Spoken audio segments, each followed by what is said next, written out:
जरा एक ऐसे समाज की कल्पना करते हैं जो आज से लगभग 4,500 साल पहले इस धरती पर मौजूद था। मतलब अक्सर इतिहास की किताबों में हम जो प्राचीन सभ्यताओं की तस्वीर देखते हैं वो कैसी होती है? हाँ, वो बड़े बड़े पिरामिड, क्रूर राजा और दासों से करवाए गए अमानवीय काम। बिल्कुल, सत्ता के लिए लड़े गए खूनी युद्ध। लेकिन आज हम जिस समाज की बात कर रहे हैं उसकी कहानी एकदम अलग है। ये एक ऐसा समाज था जहां कोई भयानक अमीर गरीब का भेद नहीं था। सही कहा। और जहाँ सत्ता के लिए या जमीन कब्जाने के लिए हथियारों का कोई बड़ा जखीरा नहीं मिला। और सबसे चौंकाने वाली बात तो ये है कि वहाँ जल निकासी और साफ सफाई की जो व्यवस्था थी वो आज के हमारे कई आधुनिक महानगरों से भी कई ज़्यादा बेहतर थी। ये विवरण सुनने में ना किसी काल्पनिक दुनिया या फिर भविष्य की किसी यूटोपियन कहानी जैसा लग सकता है, क्योंकि जब हम मिस्र या मेसोपोटामिया को देखते हैं तो वहाँ की जो भव्यता है वो हमेशा आम इंसान के शोषण पर खड़ी नजर आती है। बिल्कुल। और यही कारण है कि आज के इस डीप डाइव में हम जिस विषय पर चर्चा करने जा रहे हैं वो किसी बड़े रोमांचक रहस्य से कम नहीं है। हाँ, हमारे पास आज कुछ बेहद विस्तृत और आकर्षक अध्ययन दस्तावेज है। जी, जो हमें सीधे उस दुनिया में ले जाते हैं जिसे हम आमतौर पर हड़प्पा सभ्यता या सिंधु सरस्वती सभ्यता के नाम से जानते हैं। आज का हमारा मिशन यही समझना है कि भारत का प्रथम नगरीकरण, जो अपने समकालीनों से इतना अलग था, वो आखिर इतना उन्नत कैसे हो सका। और इन शोध दस्तावेजों में एक बहुत ही शानदार विचार दर्ज है जो मशहूर पुरातत्वविद बीबी लाल ने दिया है। वो पारस्परिक सहयोग वाला विचार। हाँ, उनका मानना है कि हड़प्पा का ये विशाल समाज शक्ति या शोषण के बल पर नहीं बल्कि पारस्परिक सहयोग यानी म्यूचुअल अकोमोडेशन पर टिका था। एक ऐसा समाज जहां सच में हर किसी के लिए जगह थी। और यही वो पारस्परिक सहयोग है जो इसे दुनिया की बाकी प्राचीन सभ्यताओं से एकदम अलग खड़ा कर देता है। अगर हम 2600 ईसा पूर्व से 1900 ईसा पूर्व के उस कालखंड को देखें, जो उनका परिपक्व या मैच्योर चरण था। हाँ बिल्कुल, तो हम पाते हैं कि ये सभ्यता मेसोपोटामिया और मिस्र के ठीक साथ साथ विकसित हो रही थी। लेकिन इसका जो भौगोलिक विस्तार था वो उन दोनों को मिलाकर भी कहीं अधिक विशाल था। और सबसे कमाल की बात, ये विस्तार किसी सेना या युद्ध की विजय का परिणाम नहीं था। ये सिर्फ शांतिपूर्ण व्यापार और उनकी उन्नत जीवन शैली का फैलाव था। तो चलिए इस कहानी की शुरुआत वहीं से करते हैं जहां से किसी भी महान सभ्यता का जन्म होता है, नदियों के किनारे। बिल्कुल। इस शानदार समाज की नींव कहां और कैसे रखी गई, इसे समझने के लिए हमें नदियों के जाल और इसके नामकरण के दिलचस्प इतिहास को समझना होगा। दस्तावेज बताते हैं कि 3500 ईसा पूर्व के आसपास ये केवल छोटे छोटे कृषक गांव हुआ करते थे। हाँ, बस कुछ छोटे समुदाय। लेकिन महज कुछ 100 सालों के भीतर, मतलब 2600 ईसा पूर्व तक आते आते ये छोटे गांव इतने बड़े और व्यवस्थित शहरों में कैसे बदल गए? इस बड़े बदलाव को हम मानव इतिहास का वो मोड़ कह सकते हैं जहां इंसान ने प्रकृति के साथ एक बहुत ही सही तालमेल बिठा लिया था। अच्छा, मतलब कृषि को लेकर? बिल्कुल। देखिए, जब कोई समाज सिर्फ रोज के खाने के लिए संघर्ष करना छोड़ देता है और खेती में इतना उत्पादन करने लगता है कि जरूरत से ज्यादा अन्न बचने लगे, जिसे हम सरप्लस कहते हैं। हाँ, सरप्लस। तो जब वो सरप्लस आता है तब वो समाज तकनीक, शिल्प और एक जटिल प्रशासनिक ढांचा तैयार करने की स्थिति में आ जाता है। नदियों ने उन्हें वही अतिरिक्त उत्पादन दिया जिसने बड़े शहरों को जन्म दिया। और नदियों की इस भूमिका के इर्द गिर्द ही इस सभ्यता के नामकरण की कहानी भी घूमती है, जो कि सच बताऊं तो मुझे बहुत दिलचस्प लगती है। हाँ, इसका नाम कई बार बदला है। जी, शुरुआत में जब 1920 और 21 के दशक में खुदाई शुरू हुई तो जो सबसे पहली साइट खोजी गई वो हड़प्पा थी, जो कि अब पाकिस्तान में है। तो उन्होंने बस इसका नाम हड़प्पा सभ्यता रख दिया।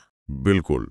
फिर 1924 में जब सिंधु नदी के किनारे बसे भव्य मोहनजोदड़ो की खोज हुई तो दुनिया ने इसे सिंधु घाटी सभ्यता कहना शुरू कर दिया, क्योंकि उन्हें लगा कि सब कुछ सिंधु नदी के आसपास ही है। लेकिन बाद के शोध पत्रों से एक अलग ही तस्वीर सामने आती है।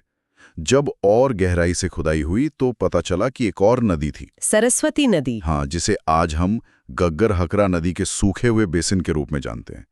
इस सूखे हुए रास्ते के किनारे राखीगढ़ी और गिनेई वाला जैसी विशाल और घनी बस्तियों का तो पूरा का पूरा जाल बिछा हुआ था। और यही कारण है कि आज के समय में केवल सिंधु घाटी शब्द का इस्तेमाल करना भौगोलिक रूप से अधूरा माना जाता है। मतलब घाटी शब्द पुराना हो गया है? एकदम पुराना। इस सभ्यता का बहुत बड़ा हिस्सा उस सरस्वती नदी के मैदानी इलाकों में था जो अब सूख चुकी है। इसका फैलाव सिंधु नदी के क्षेत्र से कहीं आगे तक था, गुजरात के धौलावीरा और लोथल से लेकर हरियाणा में राखीगढ़ी और बनावली तक। हाँ, और राजस्थान में कालीबंगा तक। ये सभी प्रमुख शहर इसी विस्तृत तंत्र का हिस्सा थे। इसीलिए आज इसे सिंधु सरस्वती सभ्यता कहना ज्यादा सटीक है। तो ये तो बिल्कुल वैसा ही है जैसे कोई नई कंपनी एक छोटे से शहर में शुरू होती है और उसी शहर के नाम पर अपना नाम रख लेती है। हाँ, बिल्कुल सही तुलना है। लेकिन जब उसका व्यापार पूरे देश में फैल जाता है तो उसे अपना नाम बदलना पड़ता है ताकि वो अपने विशाल साम्राज्य को सही से दर्शा सके। तो क्या हम ये कह सकते हैं कि नदियों का ये विशाल नेटवर्क ही उनकी इतनी तेजी से फलने फूलने का सबसे बड़ा कारण था? इसमें कोई संदेह ही नहीं है। प्राचीन दुनिया में नदियां सिर्फ पानी का स्रोत नहीं होती थीं, वे उनके हाईवे या राजमार्ग हुआ करती थीं। अच्छा, परिवहन के लिए? जी, सिंधु और सरस्वती नदियों के इन उपजाऊ मैदानों ने न केवल भरपूर खेती का आधार तैयार किया, बल्कि पूरे उत्तर पश्चिमी भारतीय उपमहाद्वीप को एक आर्थिक धागे में पिरो दिया। इन्हीं जलमार्गों के कारण नावों से व्यापार संभव हुआ। तो माल एक जगह से दूसरी जगह आसानी से पहुंच जाता था। बिल्कुल, और इसी जुड़ाव ने एक ऐसे मजबूत प्रशासन की नींव रखी जो इतने बड़े भूभाग को एक साथ चला सके। लेकिन देखिए, ये उपजाऊ जमीन और नदियां तो बस एक शुरुआत थी। असली चमत्कार तो तब दिखता है जब हम इन शहरों का ढांचा देखते हैं, मतलब उनकी टाउन प्लानिंग। हाँ, उनका नगर नियोजन सच में अद्भुत था। जब हम उनकी वास्तुकला की बात करते हैं तो शुद्ध दस्तावेज उनकी बेहतरीन नागरिक भावना या सिविक सेंस की गवाही देते हैं। उनकी सड़कें कोई आम टेढ़ी-मेढ़ी पगडंडियां नहीं थीं। नहीं, वो बहुत चौड़ी थीं और एक दूसरे को बिल्कुल समकोण पर यानी राइट एंगल्स पर काटती थीं। और ये पूरा ग्रिड सिस्टम मुख्य दिशाओं यानी उत्तर, दक्षिण और पूर्व पश्चिम पर आधारित था। मतलब शहर को ईंट दर ईंट खड़ी करने से पहले किसी जमीन पर पूरी योजना उकेरी गई थी, एक प्रॉपर ब्लूप्रिंट के साथ। और सुरक्षा के लिए शहरों के चारों ओर विशाल दीवारें भी बनाई गई थी, जिन्हें किलेबंदी या फोर्टिफिकेशन कहा जाता है। इतनी विशाल दीवारें खड़ी करना तो बिना किसी केंद्रीय योजना के मुमकिन ही नहीं है। बिल्कुल, ये साबित करता है कि उनके पास एक बेहद संगठित कार्यबल था। अच्छा, शहरों की बनावट को लेकर एक और दिलचस्प बात सामने आती है। शहर मुख्य रूप से दो हिस्सों में बटा होता था। एक था ऊपरी शहर, जिसे सिटाडेल या गढ़ी भी कहा जाता था, जो एक ऊंचे चबूतरे पर बनाया जाता था। हाँ, जहां शायद स्थानीय कुलीन वर्ग रहता था और जहां सार्वजनिक इमारतें थीं। और दूसरा हिस्सा था निचला शहर, जो काफी बड़ा था और आम लोगों का आवासीय क्षेत्र था। सही कहा। लेकिन रुकिए, यहाँ एक मिनट, मुझे इस बात पर थोड़ा प्रतिवाद करना है। हाँ, बताइए। अगर कुलीन वर्ग ऊंचे सिटाडेल में सुरक्षित रह रहा है और आम जनता निचले शहर में रह रही है, तो हम ये कैसे कह सकते हैं कि उनके बीच कोई बड़ा अमीर गरीब का अंतर नहीं था? ये बहुत ही वाजिब सवाल है ना? मतलब ये तो सीधा सीधा एक बटा हुआ समाज नजर आता है। सतह से देखने पर यह अलगाव सच में किसी वर्ग भेद जैसा लगता है, लेकिन हमें इसके विवरण में जाना होगा। 100 वॉट वाले नजरिए से देखना होगा। वो कैसे? देखिए, मिस्र में राजाओं के महल भव्य पत्थरों से बनते थे, जबकि आम लोग मिट्टी की झोपड़ियों में रहते थे। हड़प्पा में ऐसा नहीं था। वहां भी घरों के आकार अलग अलग थे, किसी का घर बड़ा, किसी का छोटा। बिल्कुल, लेकिन जो चीज इतिहास के जानकारों को हैरान कर देती है वो है निर्माण सामग्री की गुणवत्ता। ऊंचे नगर की बड़ी इमारत हो या निचले नगर का साधारण घर, दोनों को बनाने में जिन पक्की ईंटों का इस्तेमाल हुआ था उनकी गुणवत्ता बिल्कुल एक समान थी। मतलब अमीर और गरीब दोनों पक्की ईंटों के घरों में रह रहे थे। ठीक ऐसा ही।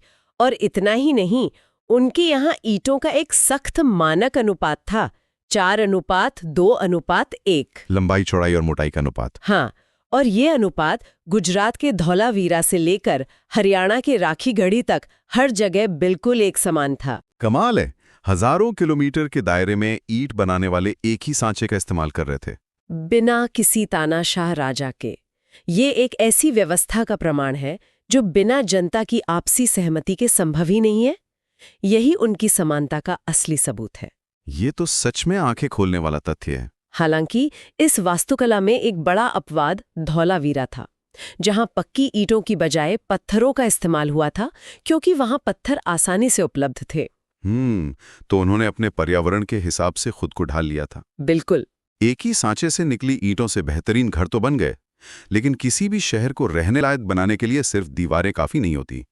जो चीज इन शहरों को असल मायने में आधुनिक बनाती थी वो थी उनकी बेजोड़ स्वच्छता और जल प्रबंधन की इंजीनियरिंग। हाँ, और जल प्रबंधन के बात आते ही सबसे पहला नाम मोहनजोदड़ो के विशाल स्नानागार का आता है। जिसे हम ग्रेट बाथ कहते हैं। दस्तावेजों के अनुसार ये लगभग 12 मीटर लंबा और 7 मीटर चौड़ा था। लेकिन जो बात मुझे सबसे ज्यादा हैरान करती है वो ये है कि इसे वाटरप्रूफ किया गया था। हाँ, प्राकृतिक डामर या बिटुमिन की मदद से। सोचिए, पानी रिसकर जमीन में ना जाए इसके लिए तारकोल जैसी परत बिछाई गई थी। शायद ये किसी धार्मिक अनुष्ठान के लिए था। लेकिन स्वच्छता को लेकर उनका ये जुनून सिर्फ सार्वजनिक जगहों तक नहीं था। बिल्कुल नहीं। निचले नगर के लगभग हर घर में नहाने के लिए एक अलग क्षेत्र और निजी शौचालय बने होते थे। और वहां का ड्रेनेज नेटवर्क, मतलब घरों की नालियां बाहर सड़क की बड़ी नालियों से जुड़ती थीं। और ये बड़ी नालियां खुली नहीं होती थीं, बल्कि ढकी हुई होती थी ताकि गंदगी ना फैले। लोथल में जो नालियां संरक्षित मिली हैं, उन्हें देखकर यकीन नहीं होता कि ये 4,500 साल पुरानी है। और सिर्फ गंदा पानी निकालने की ही नहीं, पानी के स्रोतों की भी अद्भुत व्यवस्था थी।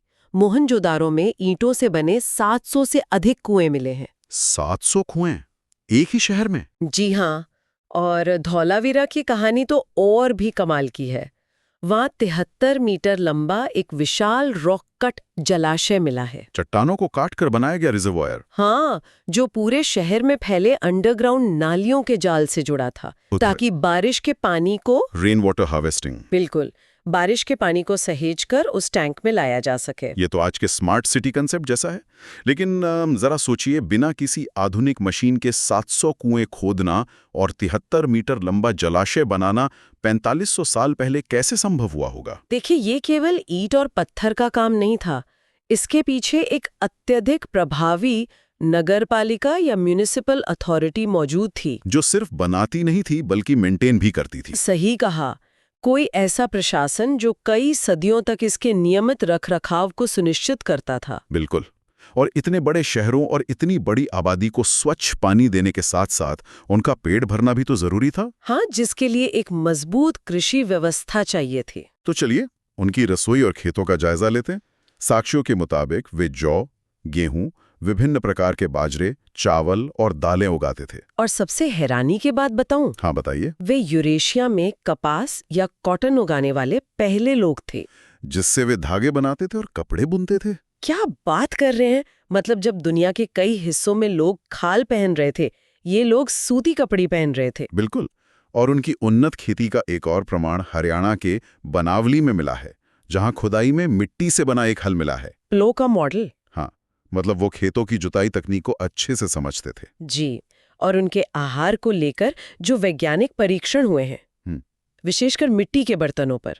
वो परीक्षण तो मुझे बहुत ही दिलचस्प लगे। हाँ, क्योंकि उनसे पता चला है कि वे डेयरी उत्पादों का भरपूर इस्तेमाल करते थे। और रुको, हल्दी, अदरक और केले के अंश भी मिले। हाँ, ये सुनकर तो बिल्कुल किसी आधुनिक भारतीय रसोई की याद आ जाती है। बिल्कुल। हाँ। इसके अलावा वो मांस और मछली भी खाते थे। हाँ। उन्होंने नदियों और समुद्र का पूरा उपयोग किया मछली पकड़ने के लिए। तो उनका आहार बहुत ही विविध और संतुलित था। और यही एक स्वस्थ और स्थिर समाज का आधार बनता है। जब पेट भरा हो और शहर सुरक्षित हो, तब लोगों के पास कला और व्यापार के लिए समय बचता है, जिसे हम इकोनॉमी का बूम कह सकते हैं। तो अब हम उनकी अर्थव्यवस्था और उस महान रहस्य की ओर मुड़ते हैं जिसने ये सब चलाया, शिल्प और धातु विज्ञान। हाँ, उन्होंने तांबे के काम में महारत हासिल की। और सिर्फ इतना ही नहीं, तांबे में टिन मिलाकर कांस्य यानी ब्रॉन्ज बनाया, जो बहुत मजबूत था। और शिल्प में भी वो बहुत आगे थे। समुद्र से मिलने वाले कड़े शंखों से बारीक चूड़ियां बनाना और गुजरात के एक विशेष लाल पत्थर से, कार्नेलियन पत्थर से, हाँ, कार्नेलियन से मनके या बीड्स बनाना। इन पत्थरों में छेद करने के लिए उन्होंने विशेष ड्रिल का आविष्कार भी किया था। और ये मनके तो उनके व्यापार नेटवर्क का सबसे बड़ा सबूत हैं। मतलब ये कार्नेलियन मनके नामों से होते हुए ईरान के सूसा शहर तक निर्यात किए जाते थे। जी, वो लकड़ी, कपास और हाथी दांत की कंघियों का निर्यात करते थे और बदले में तांबा, सोना और टिन आयात करते थे। और इस समुद्री व्यापार का सबसे बड़ा उदाहरण है लोथल का विशाल गोदीबाड़ा या डॉकयार्ड, जिसके आयाम सच में होश उड़ा देने वाले हैं। बिल्कुल 217 मीटर लंबा और 36 मीटर चौड़ा। मतलब 2 बड़े फुटबॉल मैदानों से भी विशाल। ये भारत में पहली गहन समुद्री गतिविधि का प्रतिनिधित्व करता है। लेकिन इन सब के बीच एक महान रहस्य है, द ग्रेट मिस्ट्री। उनकी मुहरें और लिपि। हाँ, व्यापार चलाने के लिए वो सेल खड़ी पत्थर से बनी मोहरों का इस्तेमाल करते थे, जिन पर यूनिकॉर्न और बैल जैसी आकृतियां छपी थीं। मैं तो इन मोहरों की तुलना आज के बारकोड या ब्रांड लोगों से करता हूँ। ये बहुत अच्छी तुलना है। वो व्यापारिक मोहरें ही थीं, लेकिन विडंबना देखिए, उनकी लिपि आज तक पढ़ी नहीं जा सकी है। तो शासक कौन थे, ये अज्ञात है। बिना किसी स्पष्ट राजा या भव्य महल के एक समाज इतना अनुशासित कैसे रह सकता है? यही हड़प्पा सभ्यता का सबसे बड़ा सबक है। प्रशासन शायद व्यापारिक समूहों या किसी नागरिक समिति के हाथ में था। ये विचार कि समाज बिना किसी दमनकारी शासक के मात्र सुव्यवस्थित नियमों और आपसी सहमति से चल सकता है, ये बहुत बड़ी बात है। सच में। लेकिन हर महान कहानी का एक अंत होता है। तो क्या हड़प्पा का अंत भी वैसा ही नाटकीय था जैसा हम अक्सर सोचते हैं? 1900 ईसा पूर्व के आसपास ये सभ्यता बिखरने लगी थी और शहर खाली होने लगे थे। यहाँ अक्सर लोग सोचते हैं कि प्राचीन सभ्यताएं किसी भारी हमले या रातों रात आई बाढ़ में खत्म हो गई, आर्यन इन्वेजन जैसी थ्योरीज। लेकिन यहाँ कहानी बिल्कुल अलग है। आधुनिक डेटा बताता है कि पतन का कारण जलवायु और पर्यावरणीय परिवर्तन था, विशेषकर सरस्वती नदी का सूखना और गायब होना। बिल्कुल। जब नदी सूखी तो कृषि चरमरा गए। लेकिन ये कोई अचानक हुआ अंत नहीं था। हड़प्पावासी अचानक विलुप्त नहीं हुए। तो वो गए कहाँ? जब केंद्रीय प्रशासन ढह गया तो वे वापस ग्रामीण जीवन शैली में लौट गए। वे पानी और जमीन की तलाश में हजारों छोटी ग्रामीण बस्तियों में बिखर गए। तो ये पतन नहीं बल्कि एक अनुकूलन या एडेप्टेशन था। जब पर्यावरण बदला तो उन्होंने शहरों की जिद छोड़कर वापस प्रकृति के करीब जीवन बिताना चुना। क्लाइमेट चेंज के प्रति प्राचीन मानव की प्रतिक्रिया का ये एक शानदार उदाहरण है। तो आज के इस डीप डाइव को समेटते हुए हम कह सकते हैं कि हमने समानता का एक नया मापदंड देखा। पक्की ईंटें, समकोण सड़कें, अद्भुत जल निकासी, उन्नत व्यापार और सबसे जरूरी शांतिपूर्ण सह अस्तित्व। एक ऐसा समाज जो बिना किसी क्रूर शासक के नागरिक बोध से चल रहा था। जाते जाते एक ऐसा विचार है जो सोचने पर मजबूर कर देता है। हमने उन रहस्यमयी मोहरों की बात की जिनकी लिपि आज भी खामोश है। जिस दिन भी हम उन मोहरों पर लिखी इबारत को पढ़ लेंगे, शायद हमें पता चले कि बिना युद्ध और बिना अत्यधिक अमीरी गरीबी के एक सफल समाज चलाने का असल फॉर्मूला क्या था। अगर आज की क्लास हेल्पफुल लगी हो तो वीडियो को लाइक जरूर करें और चैनल को सब्सक्राइब करना बिल्कुल ना भूलें। मिलते हैं नेक्स्ट क्लास में।